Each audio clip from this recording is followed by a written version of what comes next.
Hi, my name is Ski. My co-author is John Biggerstaff. This talk will cover a ransomware attack at the Northshore School District in the fall of 2019. I will talk briefly about our environment, then cover the attack before spending most of the talk on the lessons that we learned.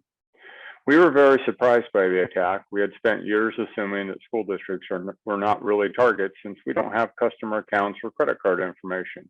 We knew we needed to improve our security, but couldn't get it identified as a district priority.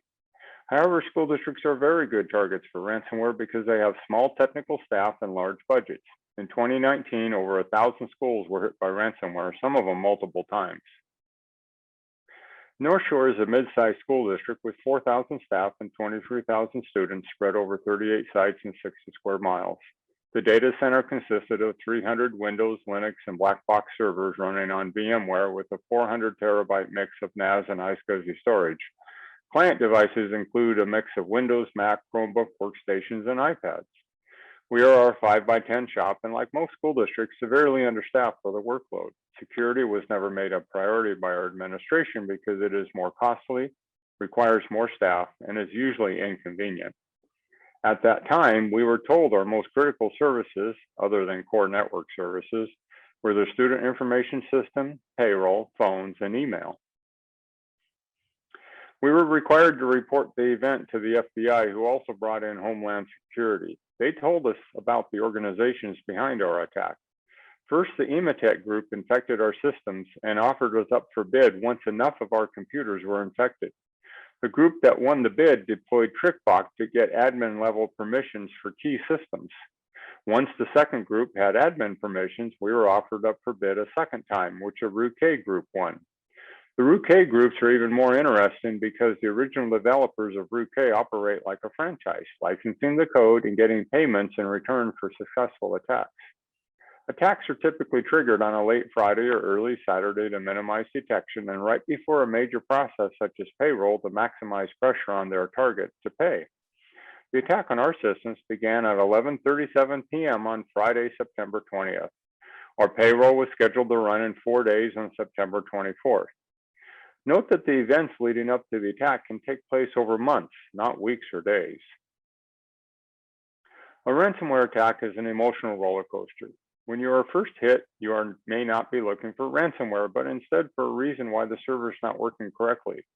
There is panic once the issue is identified as ransomware and the extent of the damage is discovered. There is hope at various times while you check systems and backups, thinking you had measures in place to keep this from spreading or protect your backups, but then despair when you find the measures didn't work.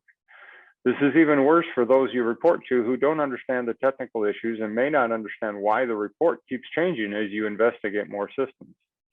The despair we felt when we discovered that our backup server had been successfully hit as well, and we would have to rebuild 180 Windows servers and Active Directory from scratch, I would not wish upon anyone.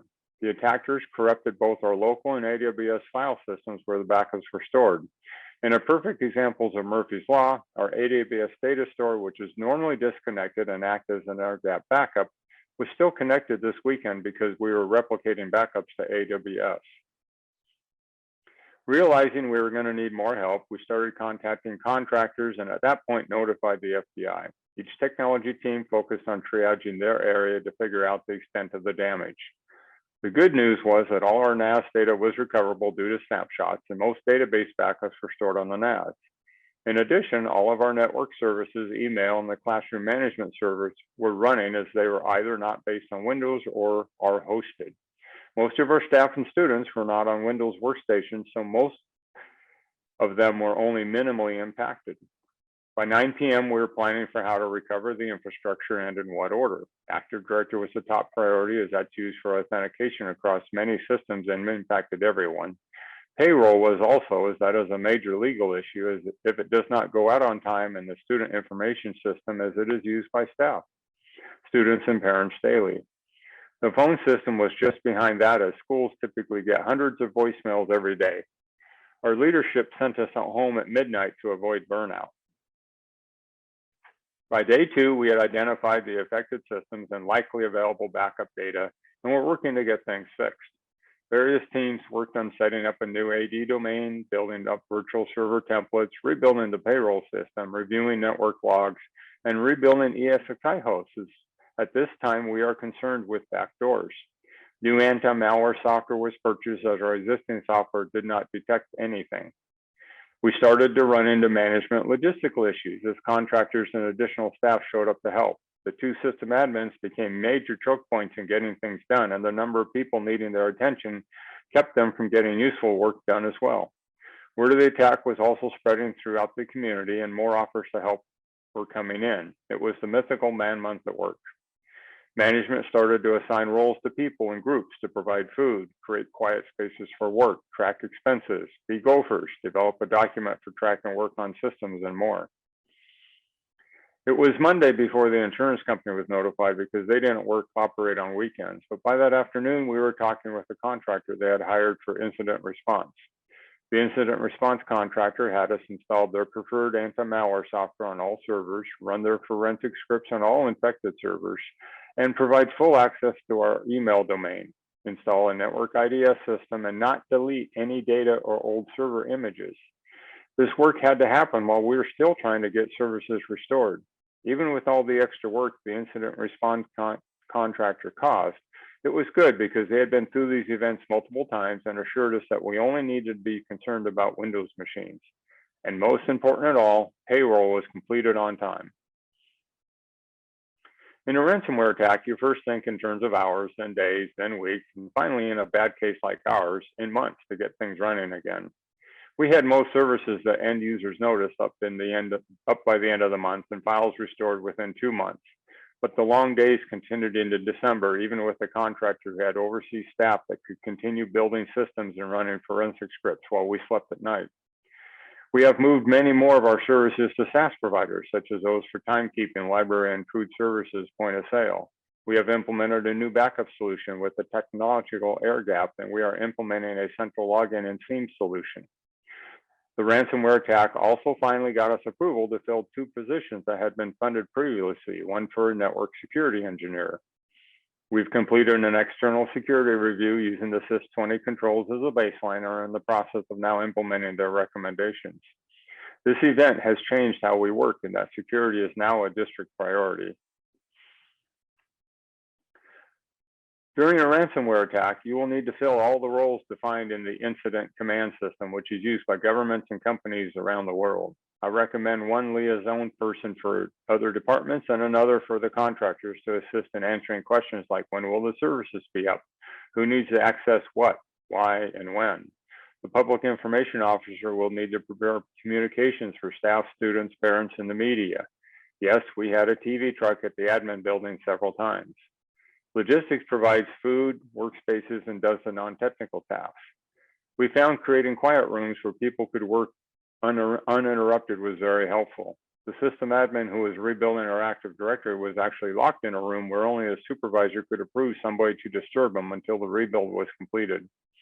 Finance tracks all the costs for the insurance claim and figures out how to pay vendors until the accounting system can be restored. I cannot stress this point enough. Without good relationships with contractors, vendors, and district staff, we would not have been able to recover our systems as quickly as we did. Our relationship with a local hosting firm provided 5 experienced system admins, some of whom were overseas, and a project manager. We used them for the forensic work, anti-malware installation, and many server rebuilds. A contract developer created a map between SIDS and CNs that we recovered from the old Active Directory system, which was critical in building the new one and restoring the file server. The student records vendor was willing to drop everything and complete a typical 6-month migration to their SaaS solution in 6 days. A parent who worked at Microsoft made sure we have access to the support we needed to figure out the Office 365 syncing issues, as going through normal channels was not successful. Finally, our management, help desk, and instructional technology teams were incredible at making sure the rest of technology could focus on rebuilding our infrastructure. Anything we needed, they would make happen. Make sure your backup system includes an air gap that is working 100% of the time. According to the incident response contractor, attackers have automated routines to find and corrupt backups of major vendors, so you either need a physical air gap, such as removable media, or a technical one, such as our NAS hardware snapshots. Because our backup system was not air-gapped 100% of the time, all the attacker had to do was to render the file system it used inaccessible. Just a warning, this is apparently very easy to do with REFS. After you've been hit, you need to immediately create a new backup system in case you are hit a second time. According to the FBI, many ransomware targets were hit a second time a month or more later. We reinstalled our current backup software on a snapshotted file system, which provided the technical air gap until we could replace it. If your backups are not accessible, you may have accidental backups in other locations. Look for vendors or contractors who did work for you previously and may have made a backup beforehand, or staff who support the systems and may have done the same. There's a good chance you will find some data somewhere. We were lucky with the phone system as the support contractor had set up backups to a hosted service during our most recent update. We lost old voicemails, but got everything else back. I was amazed at the impact our insurance group had on the recovery process. Once you involve insurance, you lose a lot of control. The insurance company's goals are not the same as yours. You want to get everything working again as quickly as possible. They want to make sure the attackers are off your network and aren't able to come back again in order to minimize their payout.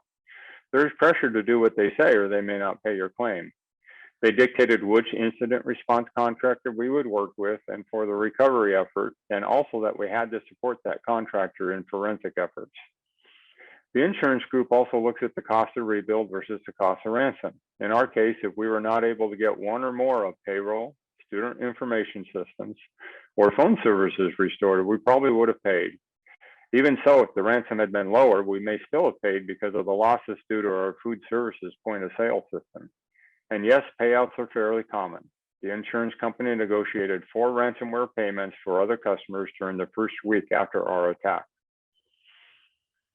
One thing the incident response contractor has you do is run forensics on all infected machines to determine how the attack happened. Running forensics on 180 servers is very time consuming. You will need to create processes using isolated private networks and virtual servers to run the forensics so you do not cause a reinfection. There is definitely tension between the incident response contractor wanting the forensics work done more quickly and us wanting to get our systems restored. We could have never done this without the additional contractor help and their overseeing staff who work during our off hours. You will need to create new processes on the fly for tracking your work, such as time spent on the insurance claim. What machines were built and need to be built next? Which machines had forensics done? What services are still down, had been restored, and which next need to be restored? We ended up using Google spreadsheets for many of our tracking needs. You also need to be able to show various interactions, such as services that depend on other services for authentication, or that depend on database servers for their data. This obviously defines the order in which you restore things, but it also helps explain to administrative staff why some services are delayed in coming back up, why a server could be unaffected, but the service is unusable, no login, or why suddenly dozen services come up at once. You will need at least one experienced project manager to track which tasks are getting done and keep your focus on the most important tasks. This allows your technical staff to focus on recovery work. Any requests from outside to change the priority tasks need to go through the project manager, so requesters are forced to take a serious look at their needs versus all others. It is important to take a few minutes at the start and end of each day for a sit rep on what's going on, especially when there are multiple parallel teams working. Some staff may not be able to help with the most critical services, but there's lots of work they can be doing, such as assuring workstations have the latest anti-malware software and are joined to the new domain. Have a plan, stay calm, and realize the plan will change, possibly frequently. The project manager the contractor provided was worth their weight in gold, and I wish we could have had a few more. Understaffing has several side effects, all of which are bad and really show up during a ransomware attack. A few of which are lack of cross-training leads to many bottlenecks during recovery. Each staff person wears multiple hats, so one person supports VMware, storage, backups, which they work on first. Projects tend to only get partially completed, such as our phone service upgrade, which did not have backups configured yet. There's a tendency to build up cruft as things change, not completing documentation about changes or not deleting deprecated systems just in case you may need access to them. Systems get too far behind in patching and updates. Work is often pushed off to contractors and vendors, so server staff aren't familiar with how the system was built or configured. We spent a lot of time tracking down the contractors that did previous installations to get information from them on rebuilding the service. With a lack of documentation in both initial setup and of small changes made to systems, you're dependent upon staff memory and oral tradition, which is often fuzzy at best. Staff may already be tired and stressed from the constant high workload, leaving less resilience for dealing with a major event. When we were told that we could not delete infected machines or encrypted data, we ran into a severe storage crunch. Can you create duplicates of all your servers and data on the storage you currently have? On the file server, we had a few major issues. First, it's end of life, so all we had was hardware support. We could not just revert to a snapshot as we were not allowed to delete corrupted data, so we had to copy data from the snapshot, which even more storage needed. Actually, a lot more storage needed, because when we copied data, we ran out of snapshot space in addition to normal storage space. We actually lost a little bit of data until we figured out how to deal with this problem. Also, applying Windows ACLs to the restored data is a non-starter, as any change takes forever to walk the tree when you have 100,000 plus files. New ACLs were required because we had an entirely new AD domain with different SIDs. We found the best solution was a script that recreated all the directories in the file system tree with the new location with the correct permissions, and then copied files into it. The only downside is all the files now have the date you copied into it, which will break some systems and confuse your staff. It will take much longer than you expect, as there is a lot of trial and error in rebuilding an infrastructure from scratch. You will run into many little unexpected things that increase the time needed, ranging from, is the attacker back on our network, to how do I rebuild this server? How do I get a license for this system? Or how do I restore files with the correct ACLs? There will be things you did only once or do infrequently that have to be relearned every time, especially if you have staff turnover. There will be a desire to rethink some core design decisions. This is good, but it takes you in a new direction that may require some research and testing. There are also complex interactions between services that may not be fully documented or understood, or even processes running that nobody remembers. This can cause problems to appear later on when everybody thought they knew exactly what was needed to happen for the rebuild. Finally, you'll have to explain to other departments why things have changed from what they were told a day or even an hour ago as you work through the trial and error process of figuring out how to recover your systems. Spend time up front with getting your virtual server templates correct. We did not, because our Windows admin was focused on Active Directory rebuild, leaving the new virtual server templates to much less experienced staff. Between this and the changes required by the incident response contractor, we ended up rebuilding some templates and servers multiple times. You will need to track down media, licenses, and proof of purchase for systems you are rebuilding. Some of our licenses took days to get from unresponsive vendors.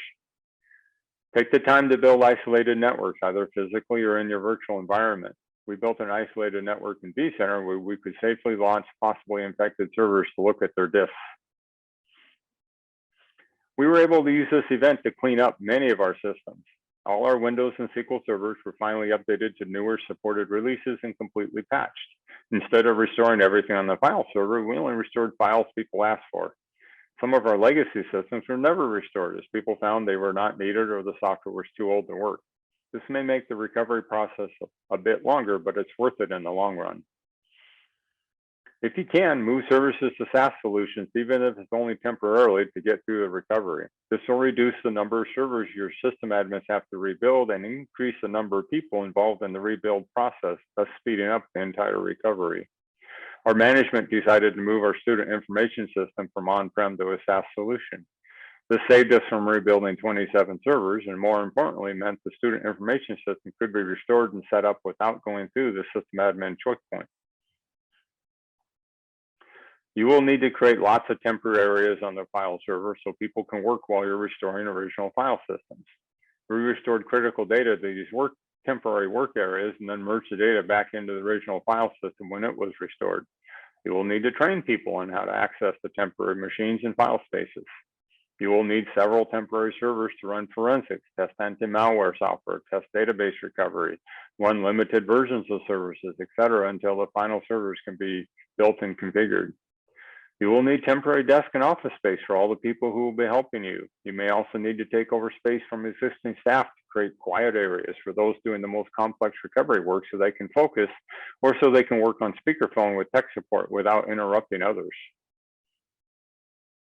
We had about 1,500 workstation users that were primarily support staff and career and technical education teachers and students. We only had about 100 Windows workstations infected, which was great news, but we still had to install new anti-malware, check all the Windows workstations before they were allowed back on the network.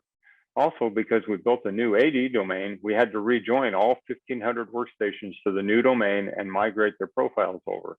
This added up to thousands of hours of work. We spent several days attempting with Microsoft support to restore our SCCM server, as we had a good database backup. But because SCCM keeps an internal ACL list based on the SIDs from the old domain, the database backup was not usable. We had to rebuild it from scratch. This meant we also had to rebuild all the imaging and software packaging needed for the Windows workstations. You will find a few critical systems you had no idea they existed or were critical. A few that we ran into were the food services point of sale system for our cafeteria stored data on local workstations that were not backed up. So we had no idea how much money any student had in the system or if they owed us money. We also had no clue that food services sold over 10,000 meals a day, which amounted to $30,000 a day in business. In addition, this system is used to report meals provided for families that qualified for free and reduced lunch, which is used in reports to the federal government for funding back to the district. This rapidly turned into our third most critical system due to the amount of money involved.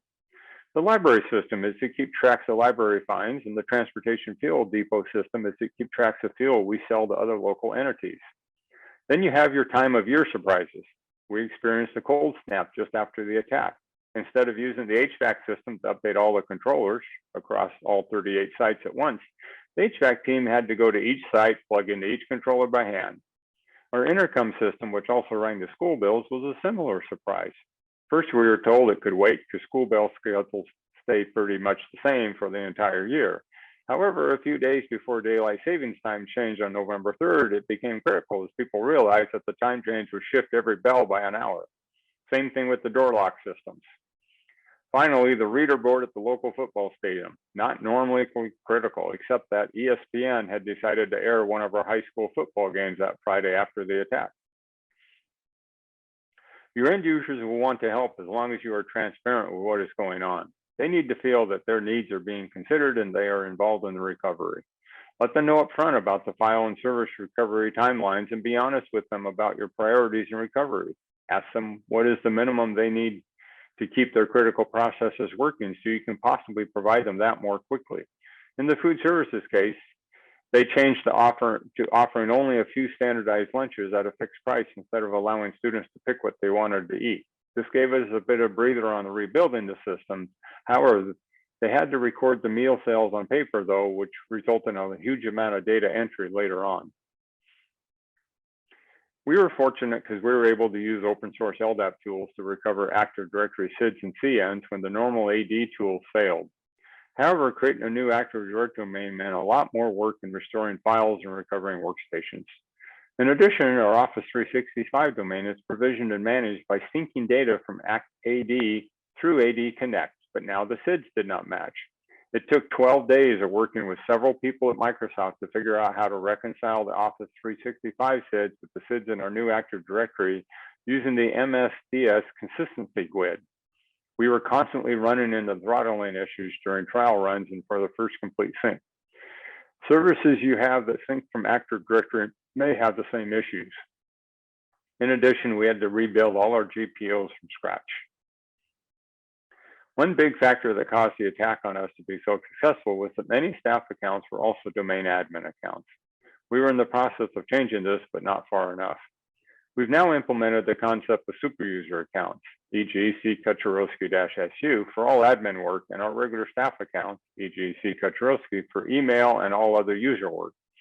The SU accounts cannot send email, and any email they receive is forwarded to our staff account. As a quick fix for domain admins, we wrote a script that allows the senior system admins to add the SU accounts to the domain admins group for a very limited period of time. We are in the process of replacing this script with a vendor-supported tool. Our district is primarily a Macintosh district 15 years ago. Because of that, many of our services run on non-Windows servers, including DNS, DHCP, OpenLDAP, which is our canonical directory. Most of our staff and students are on Mac, Chromebooks, and iPads. This was a primary factor in our ability to rebuild and not pay the ransom. While the loss of our Windows servers was a big hit, it did not take down a number of services that support instruction, so school was able to continue. This was both a blessing because most people were not affected and a curse as some of the senior management wondered what was the big fuss about. Email was working and most people were not affected. How bad can it be? It was like an earthquake happened in 70% of our buildings. All the Windows machines were destroyed. The only thing that survived were some buildings, non-Windows machines, and all the utilities, DNS, DHCP, NTP, etc.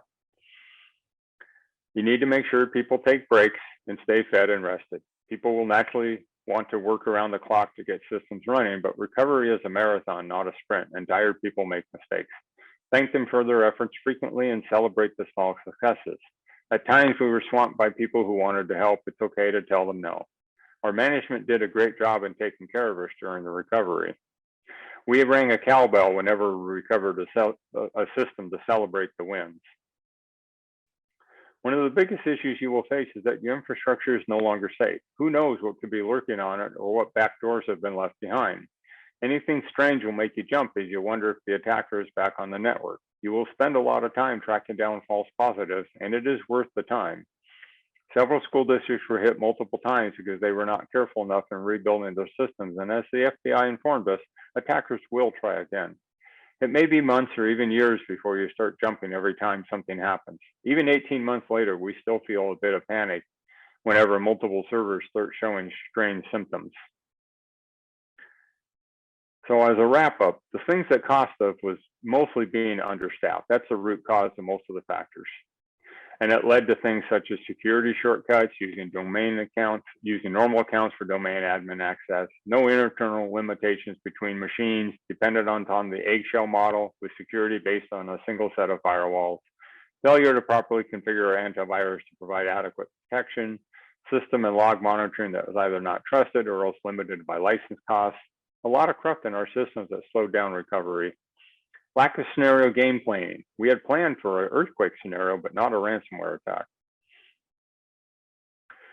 What saved us was that most of our end users were minimally affected because we ran a heterogeneous infrastructure. Most of our data was recoverable either via snapshots or on the NAS from vendors or from workstations that were not hit. We were able to recover the SIDs and CNs from Active Directory, which enabled us to build a new one with correct users and permissions relatively quickly. The attackers were not more aggressive in that they did not try to destroy snapshots, non-Windows machines, or exfiltrate data. And I cannot stress this enough. Our relationships with vendors, contractors, and team members are what enabled us to survive the attack. The major silver lining from the attack is that everyone is much more aware of security and the dangers we face. This has enabled us to make changes that would have been extremely difficult before it happened, such as employee training on phishing attacks and discussion of implementing multi-factor authentication for employees. We were able to retire all our 2003, 2008 servers and upgrade many services to latest versions. All our servers were fully patched and we are working hard to keep them that way. We were able to clean up a lot of corrupt by only restoring data that people asked for. Thank you for listening to my talk. Are there any questions?